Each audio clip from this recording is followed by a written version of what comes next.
Hermanos, tenemos la costumbre en nuestra iglesia de predicar series de predicaciones secuenciales, ¿no?, de la Escritura, y estamos con una serie de predicaciones en el libro de Eclesiastés llamada El mundo debajo del sol, una exposición de Eclesiastés. Y hoy nos toca Eclesiastés capítulo 2, versículo 18 al 26, que nos habla acerca de dos visiones muy distintas de trabajo, Eclesiastés capítulo 2, del versículo 18 al versículo 26. Tiene un móvil ahí sonando, busca saber si es el tuyo. Eclesiastés 2, del 18 al 26. Dos visiones muy distintas de trabajo. Asimismo aborrecí todo mi trabajo que había hecho debajo del sol, el cual tendré que dejar a otro que vendrá después de mí. Y ¿qué sabe si será sabio o necio el que se ensoñará de todo mi trabajo en que yo me afané y en que ocupé debajo del sol mi sabiduría? Esto también es vanidad. Volvió, por tanto, a desesperanzarse mi corazón acerca de todo el trabajo en que me afané y en que había ocupado debajo del sol mi sabiduría.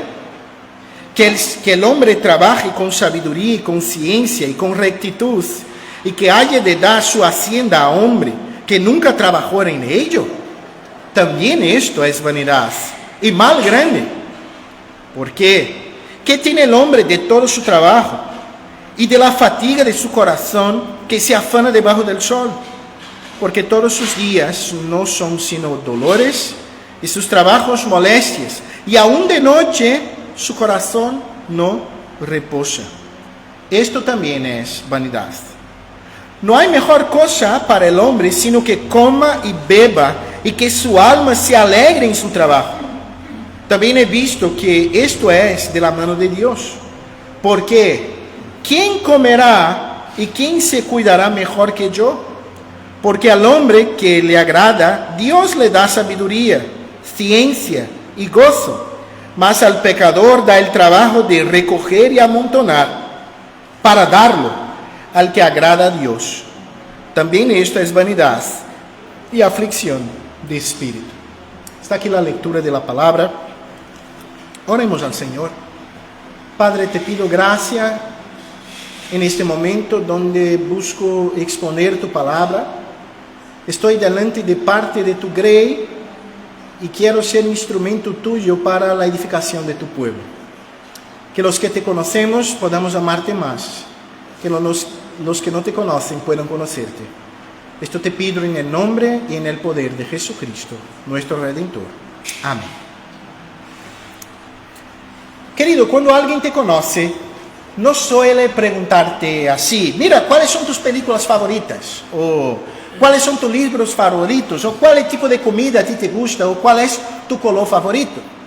Cuando una persona te conoce por primera vez, suele preguntarte: ¿a qué te dedicas? Esto es muy interesante. No sé si has parado para reflexionar que en el mundo moderno parece que somos definidos por lo que hacemos. O sea, nuestra profesión, nuestro oficio, nuestra labor es como si básicamente nos definiera a nosotros mismos. Veamos, vamos a hacer un test aquí. Intenta describirte, en tu cabeza, claro, intenta describirte sin decir lo que haces. Nada relacionado con tu trabajo. Esto parece difícil, ¿no? Y yo creo que lo es porque esta visión de que el trabajo nos define no está tan solo exterior a nosotros, pero muchas veces está metida en nuestra propia cabeza y nuestro propio corazón. Pensamos que somos lo que hacemos, pensamos que somos lo que nos dedicamos. ¿Por qué trabajamos? Algunos contestarían esta pregunta simplemente llevando en cuenta el aspecto financiero, ¿no? Porque necesito de pasta y necesito ganar dinero. Es claro que el trabajo está relacionado con la economía y de alguna manera debemos reflexionar sobre el aspecto financiero del trabajo, pero el punto aquí no es este, sino algo más profundo. ¿Cómo nos relacionamos con el trabajo? ¿Cómo encaramos el trabajo? Todos nosotros nos despertamos temprano, sea para trabajar fuera o dentro de casa, ¿no? Y pasamos horas y horas de nuestra semana, 40, 50, 60 horas semanales, trabajando, dedicándonos a un trabajo para recibir al final del mes un sueldo, muchas veces injusto, como recompensa para nuestros esfuerzos. Después empezamos una vez más, año tras año, casi interminables. Queridos, el trabajo es algo muy curioso. Es tanto fuente de grandes placeres como de muchas preocupaciones. ¿Cuántos de nosotros ya no hemos perdido la noche a causa de un problema del trabajo? ¿Sí o no? Aquel problema con un colega o aquel problema financiero, aquella crisis, aquella cosa. Pero ¿cuántos de nosotros también ya no nos quedamos contentos cuando recibimos el primer sueldo de un trabajo nuevo? Y nos quedamos muy contentos en ver el fruto de nuestro trabajo. ¿Por qué será que el trabajo es a la vez pesado y placentero? Porque como todo debajo del sol, también fue manchado por el pecado. Hoy veremos cómo nuestro predicador Salomón nos presenta dos visiones muy distintas de trabajo. Una marcada por dolores, frustraciones y molestia, y una búsqueda por sentido alcanzado nunca, y otra visión que anda de manos dadas con Dios y conduce a deleites y placeres. Hoy aprenderemos con el rey predicador Salomón que el trabajo solo es bendición cuando deja de ser Señor y pasa a ser siervo.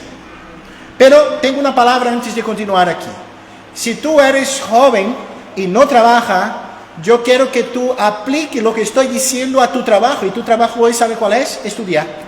¿Sí o no? Este es tu trabajo. Tú sales temprano, pasas todo el día faenando, deberías, estudiando para obtener un grado y después estamos trabajando. ¿Cómo nos relacionamos con el trabajo?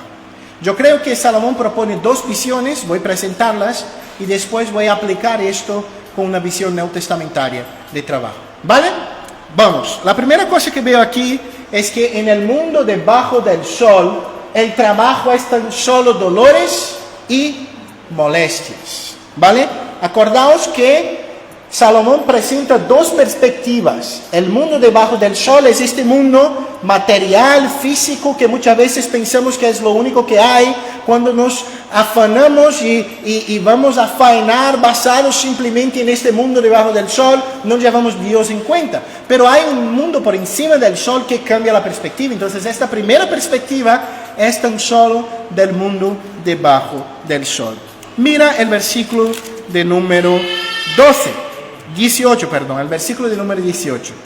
Asimismo aborrecí todo mi trabajo que había hecho debajo del sol, el cual tendré que dejar a otro que vendrá después de mí.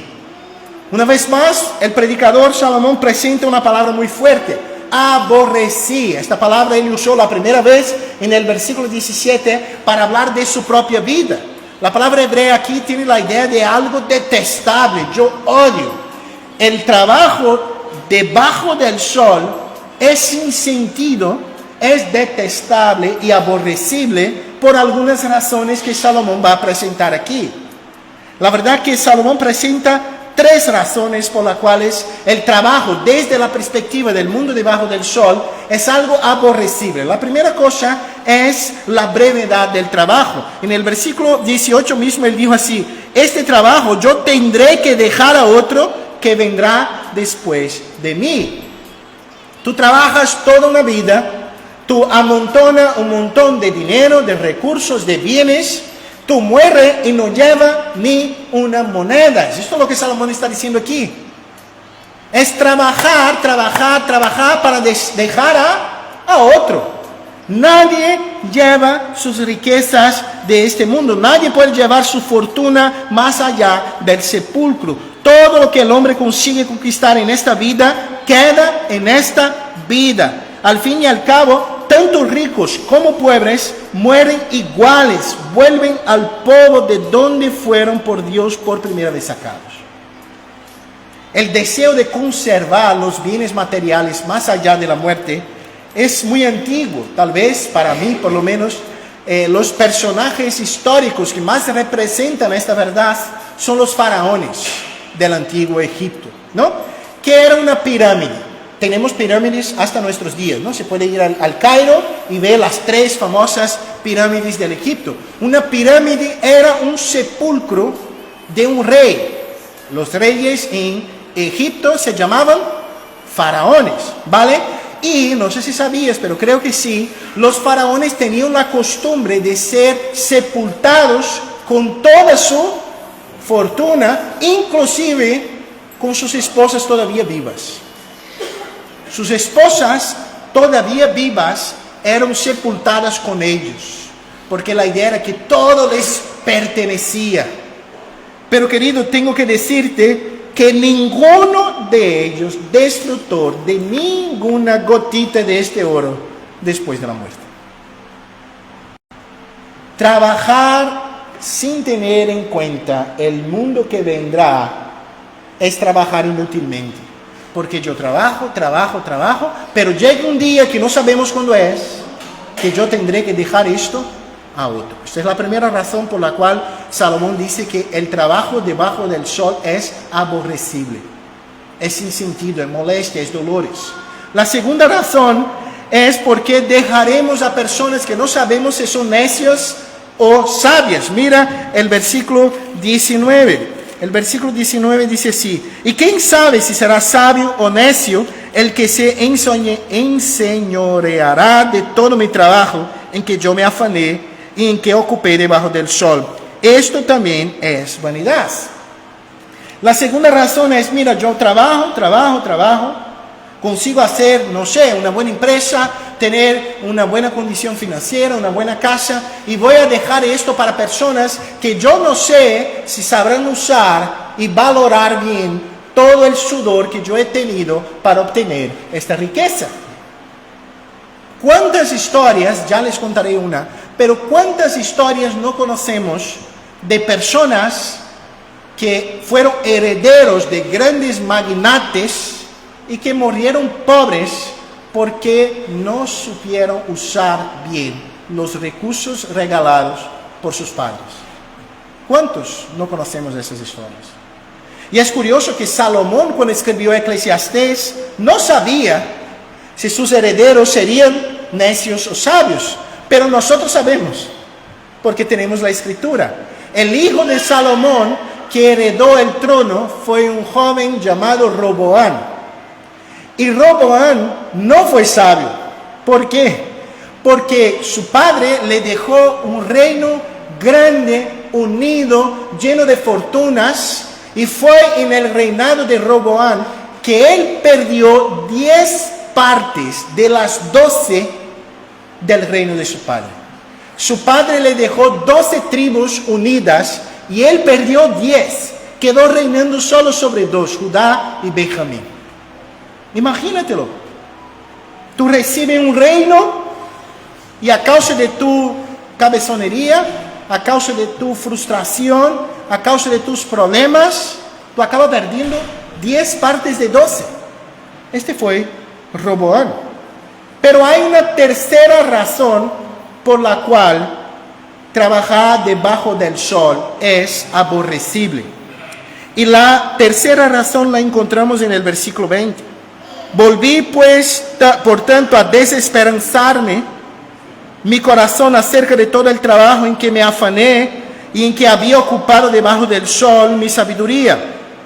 Que el hombre trabaje con sabiduría, con ciencia, con rectitud, y que haya de dar su hacienda a hombres que nunca trabajó, también esta es vanidad y mal grande. La tercera razón que Salomón presenta, porque el trabajo es aborrecible en este mundo, es porque trabajamos y dejamos para aquellos que no merecen. Personas que nunca han trabajado, por ejemplo, tenemos dos expresiones en castellano que explican muy bien esto, ¿no? La expresión, muy cultas, niñato. ¿Qué es un niñato? Es una persona que no sabe valorar lo que ha tenido en la vida. O esta es más andaluz, ¿no? El principito. ¿Qué es un principito? Aquel que tiene todo regalado en sus manos toda su vida, nunca ha trabajado nada, siempre ha tenido el mejor, y cuando recibe la hacienda de su padre, o de su madre, o de lo que sea, no sabe gestionar nada. ¿Por qué? Porque no merece, él no sudó, él no trabajó, él no se afanó de hecho en el mundo debajo del sol. Nuestro rey predicador presenta estas tres razones: la brevedad del trabajo, llegará el momento que tengo que dejar a otros; la necedad de dejar a otros, que yo no sé si es sabio o loco; y el hecho de que dejamos a los que no merecen porque nunca han trabajado para esto. Hay una historia que explica un poco esto. Déjame contarte. Hubo un español llamado Don Esteban Salazar, que fue uno de los muchos españoles que emigraron al final del siglo XIX a Argentina. Y este hombre, él construyó uno de los imperios económicos más grandes de Latinoamérica. Emigró joven a Argentina y fundó una empresa llamada Salazar y Compañía, dedicada al comercio de granos, exportación de carnes, una banca regional. Su nombre era sinónimo de integridad, visión empresarial y filantropía. Convirtió su empresa en un pilar económico, construyó ferrocarriles, financió escuelas, expandió su influencia hasta mismo en Europa. Él era conocido por un lema que decía: si toda riqueza sin virtud es ruina disfrazada. Pero Don Esteban tuvo tan solo un hijo. Su hijo se llamaba Julián, que fue criado con todos los lujos del mundo y sin disciplina ninguna. Mientras Esteban crecía en el trabajo, Julián se crió internado en europeos, rodeado de placeres, aduladores y una idea torcida de que daría bien en la vida porque era hijo del gran Salazar. Cuando Esteban murió en 1897, a los 68 años, Julián tenía 27 y heredó todo el imperio de su padre. En 11 años, la empresa de su padre fue declarada en bancarrota. En 11 años, este chaval consiguió perder los 68 años de trabajo de su padre. ¿Por qué? Construyó palacios, organizó fiestas de una semana, viajó con séquitos de 50 personas, vendió los activos claves para financiar inversiones especulativas, despreció los valores de su padre, cerró las obras benéficas, despidió a antiguos trabajadores, puso sus amigos en la junta directiva y sus amigos le robaron a él mismo. Él acabó muriendo a los 45 años, pobre, alcoólatra y sin ninguna moneda en el monedero. Creo que esa breve historia ejemplifica lo que Salomón dijo. La brevedad del trabajo. Don Salazar trabajó 68 años, pero llegó el día que la muerte llegó y él dejó todo para atrás. No lleva nada. Tú no vas a llevar nada. Nada de esta tierra. Nada de lo que tú trabajas. Tus aparatos tecnológicos, tu coche, tu casa, tu ropa, nada. Nada, todo se queda aquí. Pero, de la misma manera, Julián gestionó la herencia de la misma manera que el texto habla, ¿no? Neciamente destruyó todo. Y él no merecía la herencia porque nunca había trabajado por esto. Y no supo valorarlo. Esto hace con que Colhead, el predicador Salomón, tenga aquí una conclusión muy profunda. Mira el versículo 22. Porque ¿qué tiene el hombre de todo su trabajo y de la fatiga de su corazón con que se afana debajo del sol? Porque todos sus días no son sino dolores, sus trabajos molestias, y aún de noche su corazón no reposa. Y esto también es vanidad. ¿Cuáles son los beneficios reales de todo nuestro trabajo? Nos afanamos todos los días, nos agotamos físicamente, emocionalmente. Cargamos no solo nuestro cuerpo, sino también nuestro propio corazón. Nos quedamos cansados, agobiados, estresados. Ni de noche reposa nuestro corazón. ¿Eso ya pasó contigo? Que tú te tumbas en la cama y tú no consigues dormir. Porque tu cabeza no para. Y piensa en los problemas, en el trabajo, en ganar más, en mejorar, en tener esto, tener la otra cosa. Trabajo. Ni mismo de noche conseguimos reposar nuestros corazones. Nos quedamos pensando en las luchas del día de mañana, en las facturas, en la hipoteca, en los problemas con el colega de trabajo. Cuando mirado solo desde debajo del sol es trabajo, es más dolores y molestias que cualquier otra cosa. Algunas implicaciones de este punto. Primero, si el trabajo es tu Señor, si Él controla tu vida, tus sueños, tus expectativas, te espera tan solo dolores y molestias. Este es el punto que Salomón quiere probar aquí. Jóvenes, si tú piensas que tu estudio, a mí me gusta cuando yo hablo, jóvenes, y los 4 levantan la cabeza, ¿sí? Igualito. Es contigo que estoy hablando. Si tú estás ahí estudiando, eso es bueno. Pero si tú piensas que el estudio es el sentido de tu existencia, tú te vas a frustrar. ¿Por qué? Porque tú no serás bueno en todo. Tiene una asignatura que tú no te va bien, ¿no? Todos nosotros tenemos. A mí no me gustaban las mates, por ejemplo. Siempre hay algo que nos recuerda que esto no es todo lo que tenemos. Amas de casa. Piensa en un trabajo sin fin, ¿sí o no? Tú hace, llega al final del día. Si tú tienes 3 hijos pequeños, Dios santo, no llega ni al final del día. 2 horas después, la casa está de patas arriba. No es tu casa limpia que te dará sentido de existencia. Tú que trabajas de sol a sol, en el campo, en la empresa, en un camión, en casa, cuidando de personas, lo que sea. Si tu trabajo es tu Señor, Él te va a decepcionar un montón. No somos, queridos, lo que hacemos.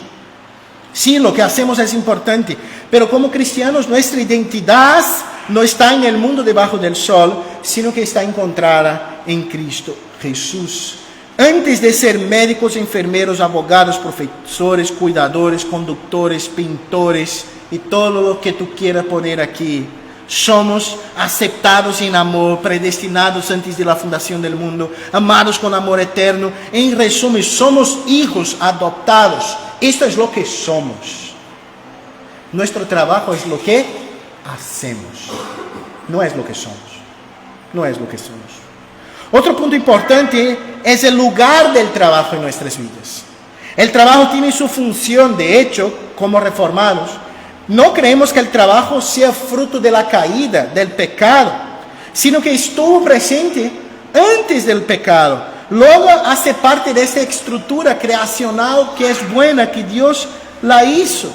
No obstante, a causa del pecado, muchos buscan en el trabajo o en los frutos del trabajo lo que el trabajo y los frutos del trabajo no puede darte. ¿Cuáles son los frutos del trabajo? Ya hablaremos, pero hay uno muy evidente: dinero. Si el dinero es la fuente de tu alegría, tú nunca te quedarás satisfecho con tu vida. Tú siempre querrás más y más y más. Tú vas a vivir, queridos, mira lo que voy a decirte, de hipotecas en hipotecas. Perdemos nuestra vida y aunque paguemos la casa, nunca hemos tenido un hogar. Voy a repetir. De hipotecas en hipotecas, perdemos nuestra vida y aunque paguemos la casa, nunca hemos tenido un hogar. No haga esto de tu vida. No haga esto de tu vida. Si para ti el trabajo es lo más importante, si para ti el dinero es lo que más importa, tengo que decirte que estás adorando al Señor equivocado. Jesús dijo que no podemos adorar a dos señores, a Dios y al dinero. Cuando trabajamos como medio de encontrar sentido existencial, buscamos en el trabajo algo que solo Dios puede darnos. Llegará el día, querido, que te darás cuenta que tú estabas corriendo tras el viento, construyendo imperios donde la polilla y el orín corrompe y donde los ladrones minan y hurtan. Hay un sitio mejor donde reunir tesoros. Y este no se encuentra aquí en este mundo debajo del sol, sino que está en un mundo por encima del sol, que merece la pena todo nuestro trabajo. La segunda parte del texto, la segunda visión que tenemos de trabajo, es bastante más positiva. Salomón trabaja la idea de que cuando estamos anclados en el mundo por encima del sol, el trabajo es una bendición. Mira el versículo 24. No hay cosa mejor para el hombre, sino que coma y beba y que su alma se alegre en su trabajo. También he visto que esto es de la mano de Dios. Esa sin duda es la primera vez que Salomón habla de algo realmente positivo. Él ya había dado una chispa en el sermón anterior cuando habló que la sabiduría era mejor que la necedad, pero luego se frustra al pensar en la muerte. Pero ahora aquí es como si Salomón hablara desde una perspectiva completamente distinta. Él venía diciendo, el trabajo debajo del sol es inútil, es cansancio, es fatiga, es molesta, es dolores. Pero ahora él dice así, mira, no hay cosa mejor que comer y beber y se alegrar en su trabajo. Pero ¿qué dice el texto? El texto dice claramente que esto ocurre cuando vemos que esto es de la mano de Dios. Ahora es como si el mundo por encima del sol entrara en este mundo debajo del sol y mi estudio, mi trabajo en casa, mi trabajo fuera empieza a tener sentido porque no es un fin en sí mismo. Hay una nueva perspectiva acerca del trabajo. Y es curioso que Salomón habla de cosas que él ya había dicho antes que eran insuficientes para producir alegría. Él ya había hablado de comida, ¿sí o no? Sí. Él ya había hablado de bebida, ¿sí o no? Sí. Y ya había dicho que estas cosas eran insuficientes. Pero la vuelta a la tortilla aquí es disfrutar de estas cosas como de hecho son, no como una fuente de eterna alegría, gozo y existencia, sino como dádivas de Dios que anticipan las glorias venideras en un mundo caído. Ahora él mira a estos mismos elementos, comida, bebida, trabajo, no como un medio de encontrar sentido pleno de felicidad y existencia, sino con lo que de hecho son dádivas, algo bueno, algo que Dios ha dado al hombre para que lo disfrute. Philip Ryken dice así, placeres terrenales, cuando disfrutados correctamente, son una dádiva de Dios. Placeres terrenales, cuando disfrutados correctamente, son una dádiva de Dios. Dios no te llamó a vivir una vida amarga. Hay creyente que es así. Es como si no le gusta nada. Pasa esta vida amargueado con todo. Querido, Dios te ha dado buenas cosas para que disfrute de ellas. Por ejemplo, yo tengo 3 hijos. En algunos momentos, Dios santo, para mi cabeza parece que va a explotar. Si has tenido hijos pequeños, sabes lo que estoy diciendo. Pero Dios me ha dado hijos, y estos hijos son también un medio, no de mi felicidad plena, no son medio de mi existencia perfecta, pero son chispas de una gloria venidera que Dios da a mi vida para que yo me alegre. Pero muchas veces pasamos de esta vida sin nos alegrar con lo que Dios nos ha dado. Nuestro rey predicador habla aquí no solo que podemos disfrutar de los frutos del trabajo de una manera santa y justa, comer y beber, sino que cuando miramos el trabajo desde el mundo por encima del sol, él mismo puede ser fuente de alegría. El texto habla, y que su alma se alegre en su trabajo. Nuestra alma no puede encontrar sentido existencial en nuestra vida laboral. O sea, si haces del trabajo tu vida, esto te dejará vacío. Sin embargo, si entregas tu trabajo a Dios, Él puede ser un medio por lo cual el mismo Dios te dará felicidad y alegría. El trabajo solo te dará alegría cuando Él no fuera más tu Señor, sino que siervo de Cristo. Un medio por lo cual tú cumples la misión de glorificarlo y gozar en Él eternamente. Si el trabajo es tu Señor, el resultado será molestias, dolores y un corazón que no reposa. Y querido, tengo que exhortarle que el mundo quiere decir que esto es tu vida. Tú puede que sea creyente y estés viviendo como un incrédulo, buscando en las cosas de este mundo lo que tú solo puedes buscar en Dios. Y tú puedes estar pensando así, vale, esto no es para mí, porque yo no trabajo fuera. Voy a dar una palabrita a las personas que trabajan en casa. Si tú eres como, ¿te acuerdas de la historia de Marta y María?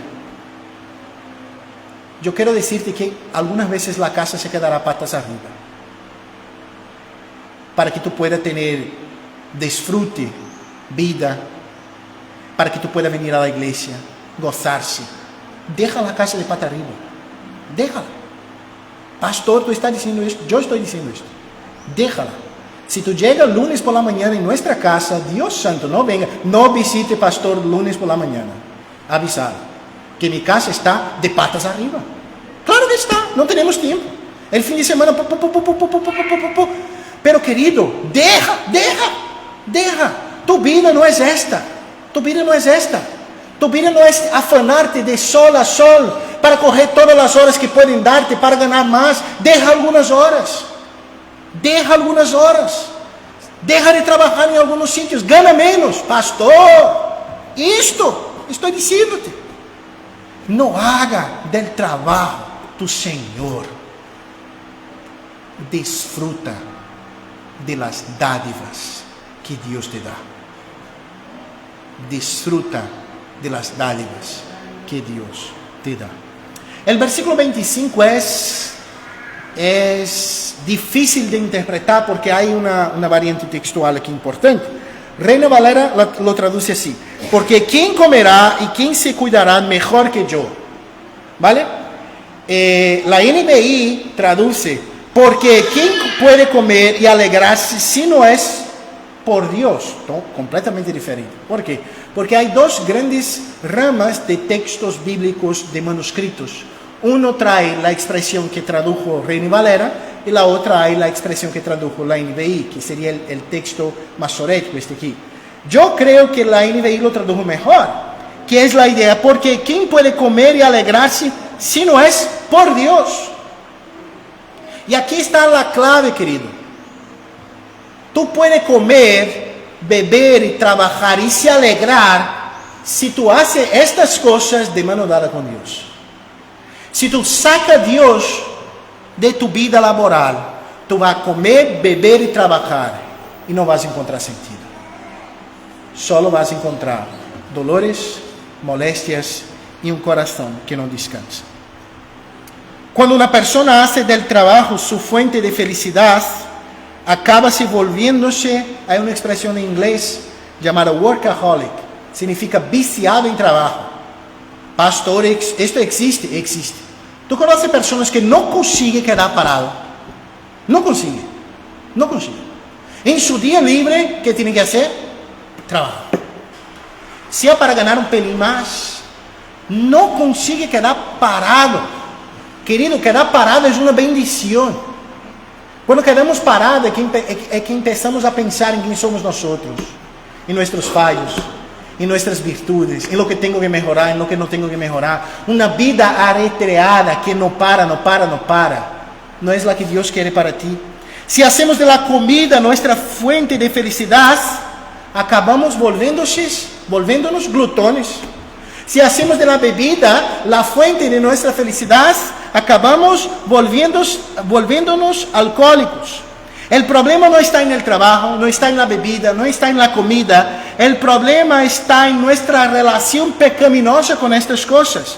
Cuando idolatramos las cosas que Dios hizo para su gloria y nuestro deleite, acabamos perdiendo la oportunidad de gozarnos verdaderamente en las cosas de este mundo. Como dice el pastor Emilio, hay dos maneras de nos relacionar con lo que Dios ha dado: con idolatría o con acción de gracias.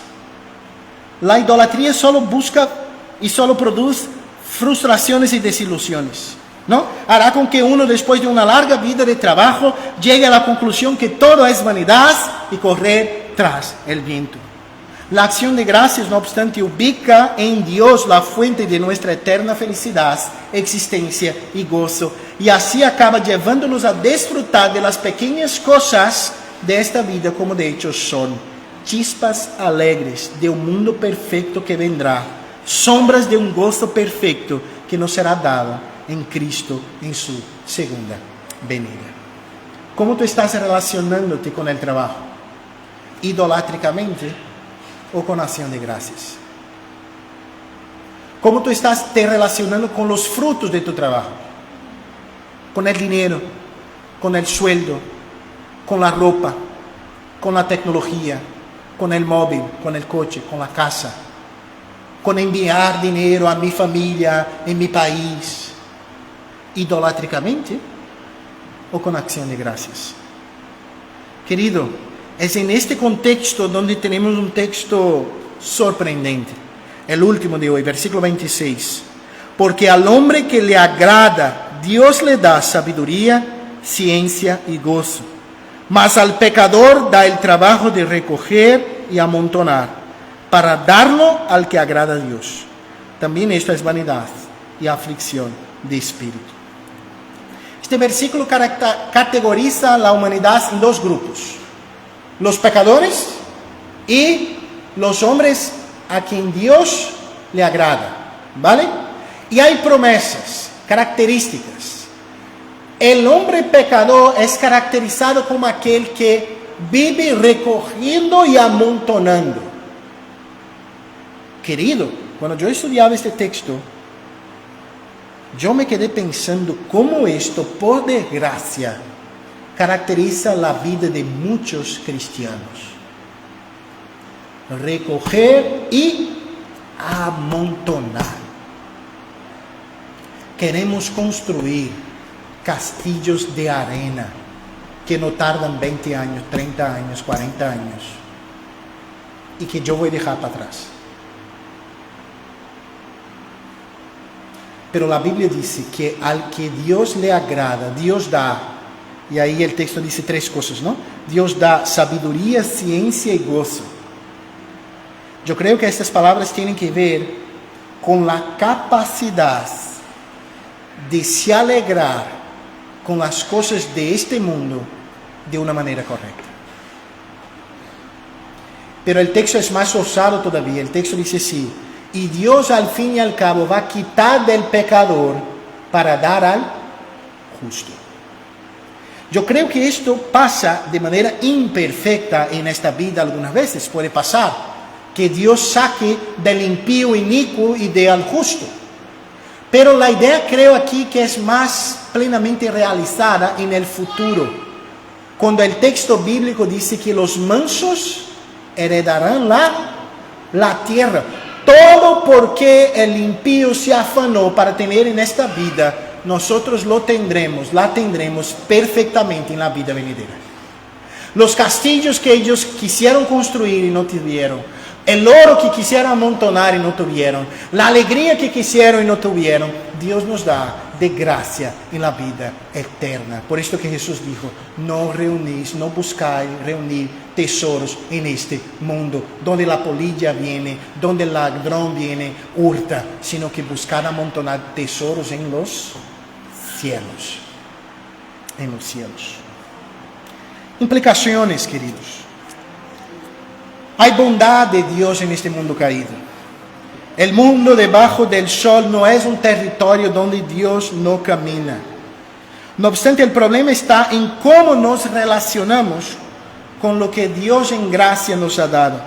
Podemos transformar, y temo que lo hacemos a menudo, huellas de su gracia en cárceles de nuestros corazones. Esto ocurre cuando en lugar de disfrutar de dichas bondades, de manos dadas con Dios, lo deseamos de hacer autónomamente. No obstante, privados de una guía, acabamos idolatrando lo que al fin son tan solo pequeñas expresiones de su bondad. Esto puede pasar con nuestra vida laboral. Muchos hacen de su trabajo sus pequeños dioses personales. Muchos hacen de sus sueldos el gran objetivo de su vida, lo que les hace salir temprano y se afanar en este mundo caído. Yo me acuerdo una vez, yo fui pastor en una iglesia del centro de São Paulo y tenía una familia que estaba en la iglesia, no era miembro de la iglesia, pero participaba de la iglesia, que la persona tenía un buen cargo en una gran empresa, él ganaba muy bien, pero él pasaba todo el día diciendo que no tenía dinero, que no tenía condiciones, que no tenía condiciones. Y ahí que pasó, él ganó una promoción, él ganó más, 25% más, y 2 meses después, ¿qué estaba diciendo él? Que no tenía dinero, que no ganaba suficiente y que no tenía lo suficiente para vivir. ¿Sabe por qué? Porque si Dios te da un sueldo de 1.000 euros, tu corazón va a querer vivir con 1.300. Y cuando tú llegues a los 1.300, tu corazón pecaminoso va a querer vivir con 1.800. Cuando tú llegues a los 1.800, y así va de insatisfacción en insatisfacción. Paremos de correr tras el viento.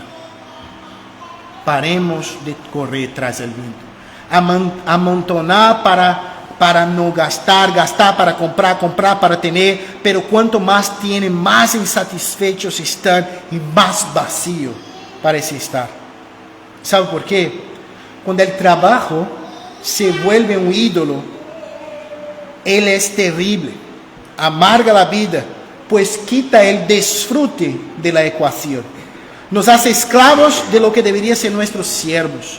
Nos hace encarcelados en una vida de dolores y molestias sin fin, donde ni en la cama encontramos reposo para nuestros corazones. Pero también podemos nos relacionar con lo que debería ser los frutos de nuestro trabajo de una manera idolátrica. Nuestro texto habla de comida y bebida, ¿no? Es muy curioso notar que estos elementos ya fueron dichos que no eran suficientes para dar alegría plena. O sea, el rey predicador nos exhorta que podemos nos relacionar con el fruto del trabajo también de una manera idolátrica.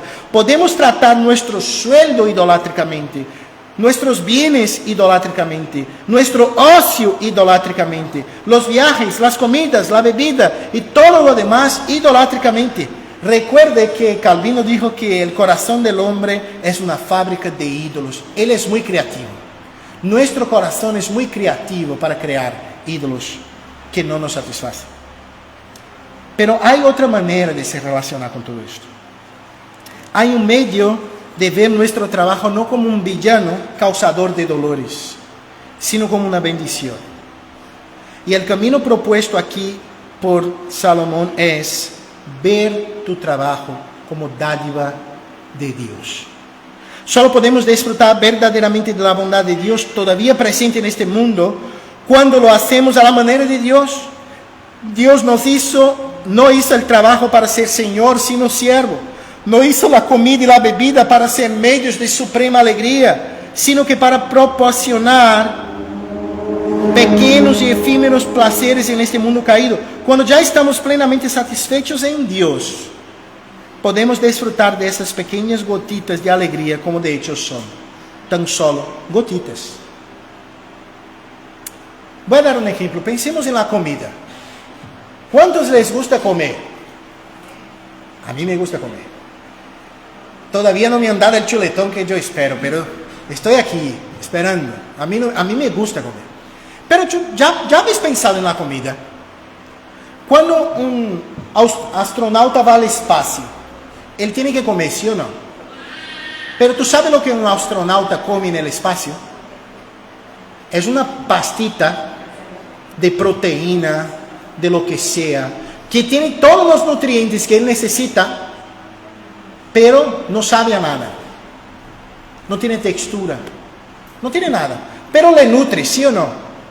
Kelly es nutricionista, hay una parte de la nutrición que es una nutrición que va directo en la vena, te da todos los nutrientes que tú necesitas, pero no sabe nada, ¿sí o no? Pero tú ya has parado para pensar que Dios no hizo la comida así. Dios podía haber hecho la comida así. Tú tienes que comer para vivir, entonces tú comes una pastita sin gusto, que no sabe a nada, y ya está, tú vas a vivir y trabajar. No, ¿cómo es la comida? La comida tiene sabores, ¿sí o no? Texturas, la comida, olores. Y es tan interesante cómo nuestra cultura también nos hace percibir la comida de una manera distinta, ¿no? Hay cosas que para algunos son extraordinarias y para mí tienen una textura rara. Hay cosas que yo me acuerdo hasta hoy. Un día fuimos con las niñas a comer alguna cosa y la mesa de al lado pidió un queso de este muy común de Extremadura, el casar de... Este queso de Extremadura, muy, muy conocido. Y este queso tiene un olor muy fuerte. Y Sara se quedó todo el tiempo. Huele mal, papá, huele mal. Y yo, hija, esto no puede. ¿Por qué? Porque no estamos acostumbrados, entiendo lo que está diciendo. Pero Dios ha dado la comida con gustos, sabores, olores, texturas. ¿Sabe por qué? Porque la comida no es simplemente poner energía en el cuerpo. Es disfrute. ¿Cuánto tiempo hace que tú no disfrutas de una comida? Ah, pastor, es porque no tengo dinero. Oh, no viene con esta excusa de dinero. Tú vas al Mercadona, tú gastas 10 euros y tú haces una comida buena en casa. No venga con esto. Al fin y al cabo es porque simplemente dejamos de disfrutar de las cosas que Dios ha dado de bondad en esta vida. Si tú haces de la comida un ídolo, tú vas a ser un glutón. Pero si tú haces de la comida un medio de poner energía en el cuerpo, tú no disfrutas de algo que Dios te ha dado como disfrute. Dios te ha dado como disfrute. Cuando nos relacionamos con las cosas creadas por Dios de una manera que Dios quiere, es cuando la disfrutamos al máximo, querido hermano. Por último, y este último es mucho más chiquitillo, es un punto donde yo intento aplicar todo lo que Salomón habló a la luz de Cristo y del Nuevo Testamento, ¿no? Acordaos que es mi intento de cristianizar un sermón del Antiguo Testamento. Y la pregunta que quiero reflexionar ahora al final es cómo relacionarnos correctamente con el trabajo. Estamos llegando al final y me gustaría pensar en algunas preguntas. La primera pregunta es, ¿por qué trabajamos? Ya hemos observado que el trabajo no es una consecuencia del pecado.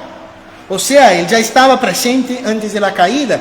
Dios ya había dado a Adán el orden de cuidar del huerto, de nombrar los animales. Sin embargo, es igualmente verdadero que Génesis 3, que es el relato bíblico del pecado, produce consecuencias para el pecado, ¿sí o no? El texto dice que ahora Adán iba a trabajar con fadiga, con sudor, iba a ser difícil algo que antes era fácil. Pero esto no contesta la pregunta básica, ¿por qué trabajamos? Y yo creo que trabajamos porque Dios trabaja. El hombre trabaja porque Dios trabaja. Dios creó el mundo en 6 días por el poder de su palabra y a lo largo de 6 días trabajó para crear y organizar el mundo para vida y especialmente la vida humana. Esto es tan verdadero que el lenguaje del 7º día en la Escritura es un lenguaje de descanso y el texto dice descansó de toda su obra. No es que Dios deja de hacer la cosa, pero Dios deja de trabajar en el aspecto creacional y pasa a trabajar por medio de su providencia, sosteniendo toda la creación. Siendo así, queridos, una de las marcas de la imagen y semejanza que Dios ha dado al hombre es la capacidad de trabajar, crear, organizar, gestionar. Dios trabaja, luego nosotros trabajamos. ¿Vale? nuestro Dios no queda tumbado en el sofá sin hacer nada. Nuestro Dios trabaja, nosotros somos imagen y semejanza de Dios, ¿sí o no? Entonces debemos ¿qué? Trabajar, ¿vale? Otro aspecto que creo muy importante para comprender la manera como no se relaciona con el trabajo es el hecho de que, como dice Colosenses capítulo 3, versículo 23, todo lo que hagáis, hacedlo de corazón como para el Señor y no a los hombres. Salomón describe el trabajo debajo del sol como aborrecible, pues a fin y al cabo Dios no tiene nada que ver con ese trabajo. Él no le motiva, ni tampoco es su propósito. La manera cristiana de ver el trabajo es totalmente distinta. Todo lo que hacemos, cada aspecto de nuestro trabajo, debe ser en última instancia un servicio a Dios. ¿Vale? Cuando tú estás organizando la casa, tú debes hacerlo para Dios.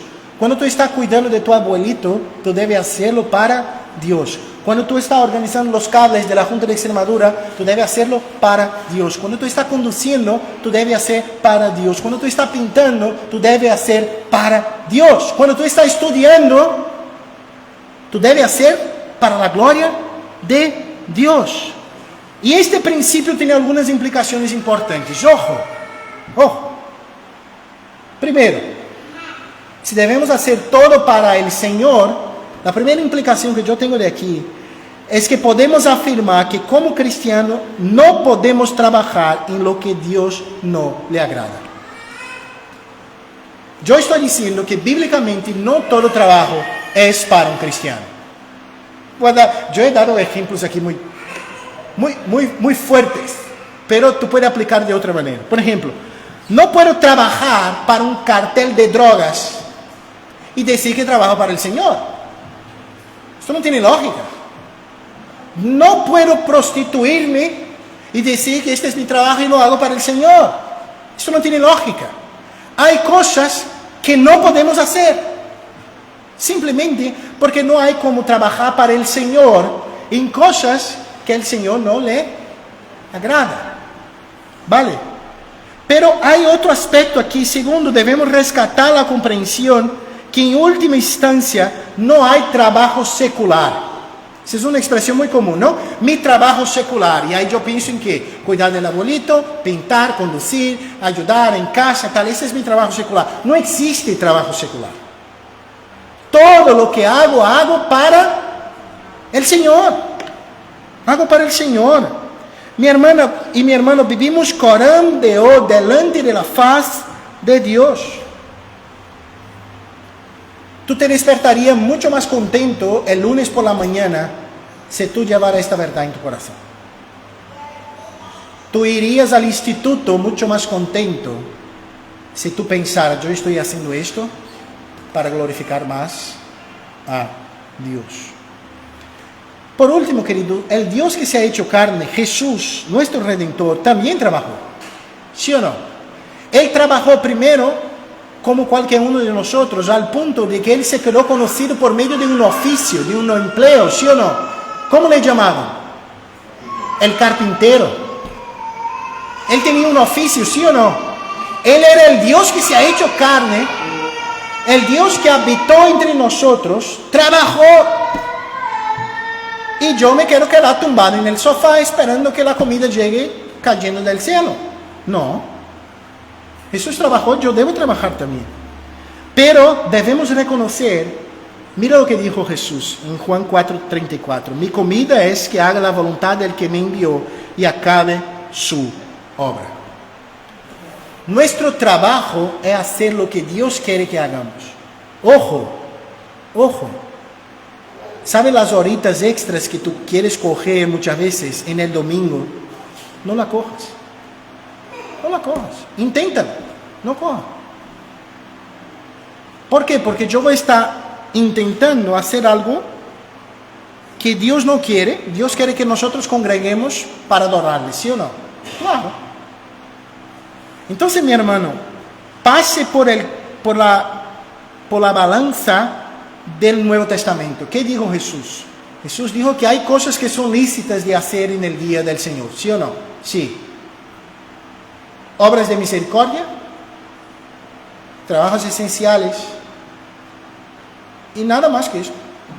Entonces, si esto es la realidad, haga sin problema. Pero si no lo es, cambie. Disminuya el ritmo. Tú no vas a llevar esta vida para el sepulcro.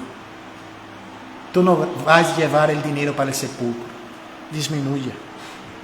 ¿Cuál debe ser, por lo tanto, nuestra relación con el trabajo? Y acabo aquí. Debemos reconocerle como un medio que Dios nos ha dado de honrarle y glorificarle. Nuestro trabajo no es nuestro Señor, sino que un siervo del mismo Cristo. Los frutos del trabajo son dádivas de la mano de Dios. No son tampoco la razón de nuestra existencia, sino que son chispas de un mundo perfecto que vendrá más adelante. No obstante, es nuestro deber disfrutar de cada una de ellas, no según nuestras reglas, sino según el mundo por encima del sol. Si tú haces de tu trabajo lo que es, de hecho, él será para ti una bendición. Mateo capítulo 6, versículo 28 al 33, Jesús habla de Salomón así. Considerad los lirios del campo, como crecen. No trabajan, ni hilan, pero os digo que ni aun Salomón con toda su gloria se vistió así como uno de ellos. Y si la hierba del campo que hoy es y mañana se echa en el horno, Dios la viste así, ¿no hará mucho más a vosotros, hombres de poca fe? No os afanéis pues diciendo, ¿qué comeremos? ¿Qué beberemos? ¿Qué vestiremos? Porque los gentiles buscan estas cosas, pero vuestro Padre Celestial sabe que necesitáis de todas estas cosas. Mas, buscad primero el reino de Dios y su justicia, y todas estas cosas os serán añadidas. Salomón, nuestro rey predicador, trabajó toda su vida, pero nunca consiguió vestirse tan bellamente como un simple lirio del campo.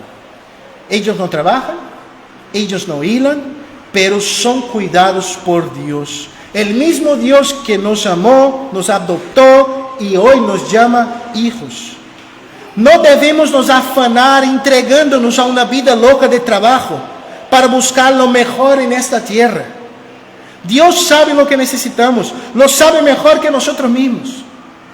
Use su trabajo para buscar primeramente el reino de Dios y su justicia, creyendo que lo que tú de hecho necesitas, Dios te lo dará. Y no te dará tan solo estas cosas, alimento, bebida y vestimenta, sino que te dará una cosa mucho mejor: la capacidad de verdaderamente disfrutar de ellas, como lo que de hecho son, dádivas bondadosas de sus poderosas manos. Padre, te doy gracias por tu palabra, te doy gracias por el privilegio que tengo de predicarla. Nos libra, Señor, de vivir una vida que trata las cosas de este mundo como siendo eternas y las eternas como secundarias. Nos hace vivir anclados en el mundo por encima del sol. Ya sé que te pido en nombre de Jesús. Amén.